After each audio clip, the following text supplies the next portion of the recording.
So I said there are three types of water. One is tahur, one is tahir,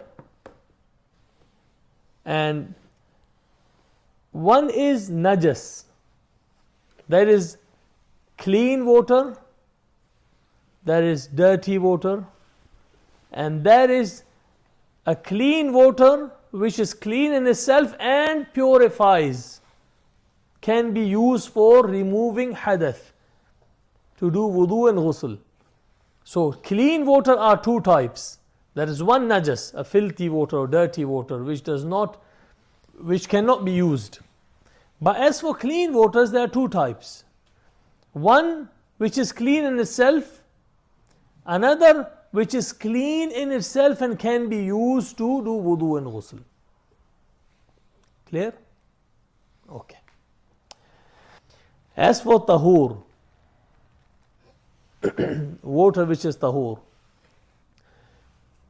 all natural water, what comes from sky, sprouts from earth, as long as it is in its natural form,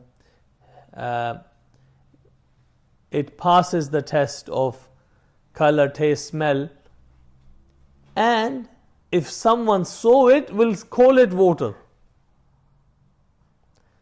If someone brings lassi or ruhavza or other juices, if someone walks in, he will say, oh, there is juice here. He will not say there's water here. So we know that if we were in doubt whether this is good enough for wudu or not, normally would people call it water or not? If this is something what people call water, then that's fine. If something naturally changes water in a lake can have algae, can have a lot of leaf flying into it, can have branches into it, can have fishes into it, can have even smell.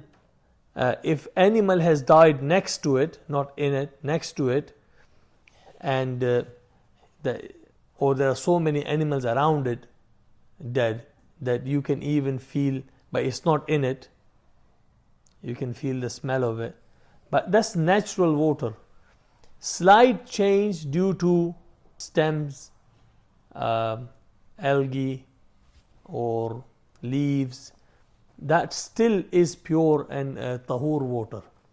No one has interfered in it. That's natural water. Until the smell was like it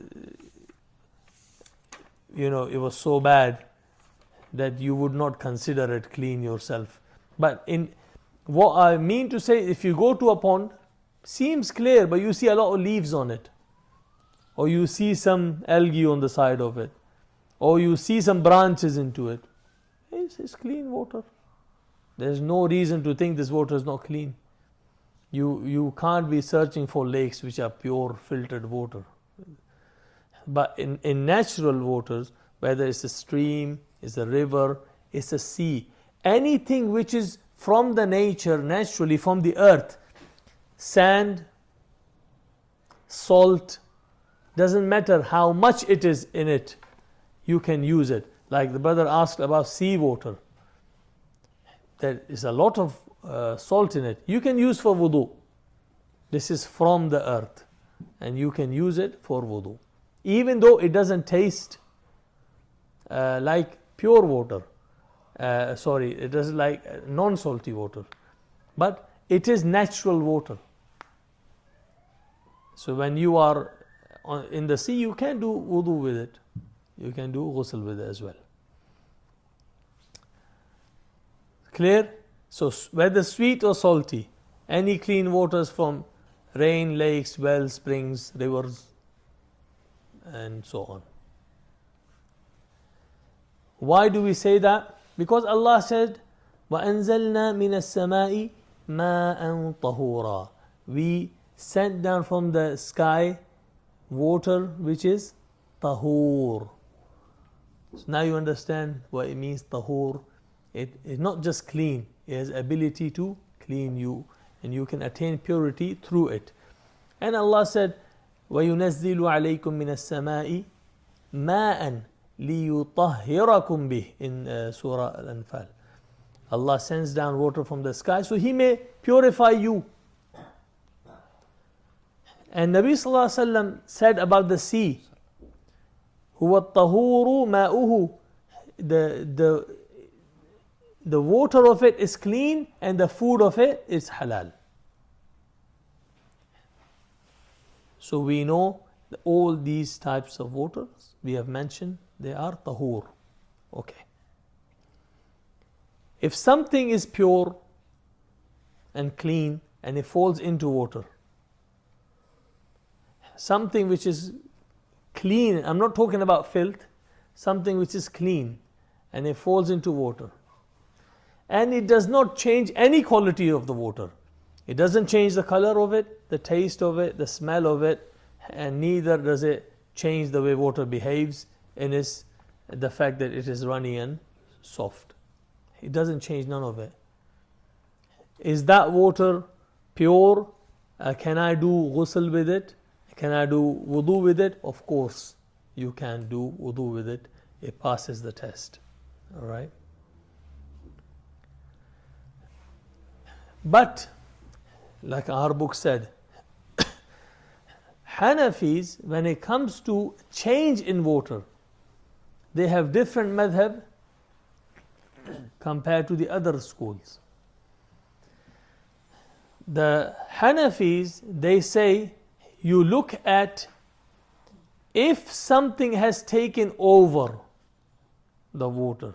For example, how many qualities do we check in water? We check color, taste and smell. There are three things. And if only one of it is gone, one of the qualities is missing, but the other two are still intact, they say you can still do wudu with it. The others fuqaha, they don't say that, but Hanafis, they say they look at the ratio.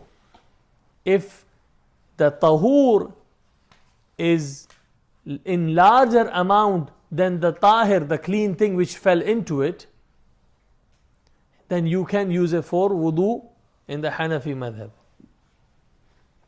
Be very careful in taking the notes. I'm talking about something pure and clean falling into it. We're not talking about filth falling into it. That's for another day. If something clean falls into water or mixes with water, it changes only one of the attributes from the three which we call the test of its purity, the color, smell and taste. It only changes one. The Hanafis say you can do ghusl and wudu with it because it hasn't taken over it. Had it taken over